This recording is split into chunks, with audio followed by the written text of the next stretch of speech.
क्या पाकिस्तान तहरीक इंसाफ पे वाकई पाबंदी आयद होने लगी है और अब पाकिस्तान तहरीक इंसाफ एक कल अदम जमात बनेगी? आज 2 अगस्त 2022 को इलेक्शन कमीशन ऑफ पाकिस्तान ने अपना फ़ैसला सुनाना था पाकिस्तान तहरीक इंसाफ के बारे में, जो फ़ॉरेन फंडिंग केस चल रहा था उसका। और उस फ़ैसले में हमने देखा है कि पाकिस्तान तहरीक इंसाफ की फ़ॉरेन फंडिंग्स तमाम प्रूव हो गई हैं, जो कि United states of America, United Arab Emirates, Australia and UK भी इंक्लूडेड हैं जिस फहरिस्त में जहां से इनकी फ़ंडिंग आई है। एक शॉकॉज नोटिस भी इशू कर दिया गया है पीटीआई को, क्योंकि 2018 में जो डिक्लेरेशन सबमिट करवाई गई थी पाकिस्तान तहरीक इंसाफ के चेयरमैन इमरान खान की जानिब से, वो झूठी साबित हो गई है, क्योंकि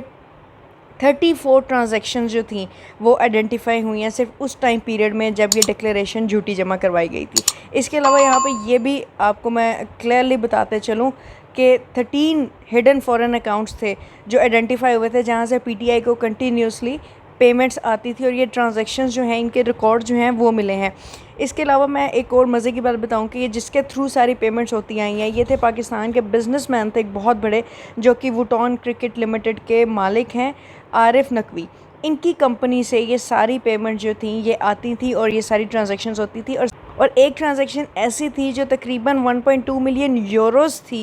अबू धाबी के जो रॉयल फैमिली है, शेख नहायन बिन मुबारक, उन्होंने सेंड की थी वुटॉन क्रिकेट के बैंक अकाउंट्स में, और फिर ये 2 मिलियन यूरोस जो थे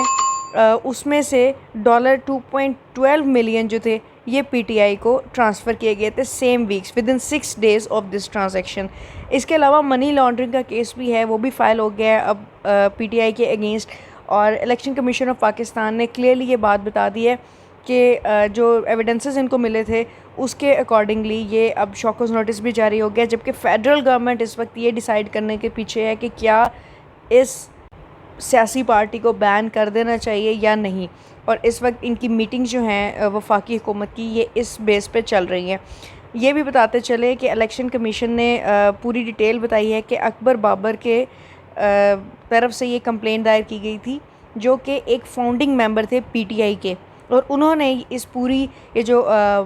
फॉरेन फंडिंग केस थी इसकी बात की थी, एक्सपोज की थी। ये फॉरेन फंडिंग का एक और आपको मैं वाक़या बताऊँगी, ये तकरीबन 2011 के अराउंड की बात है, जहाँ पे कहा जाता है कि ये जो आरिफ नकवी साहब हैं, इन्होंने एक टूर्नामेंट ऑर्गेनाइज़ करवाया था वुटॉन T20 कप के नाम से। इस टूर्नामेंट को उनके अपने घर में वहाँ पे ऑक्सफोर्ड हायर में ऑर्गेनाइज़ किया गया था, और इसके बाद इसके अंदर इमरान खान ने ख़ुद भी शिरकत की थी, और इमरान खान ख़ुद एज अ बॉलर भी इसके अंदर रहे थे। इस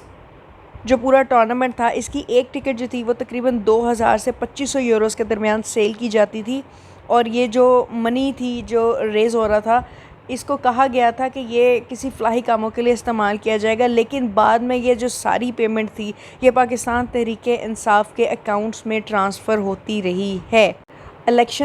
बाई इलेक्शंस का मुतालबा अब जो किया जा रहा है, और जिस तरह से अब ये पूरी सिचुएशन चल रही है, अब देखना ये है कि पहले तो कहा जा रहा था 2/3 अक्सरियत से इमरान खान दोबारा गवर्नमेंट में आएंगे, लेकिन अगर वफाकी हुकूमत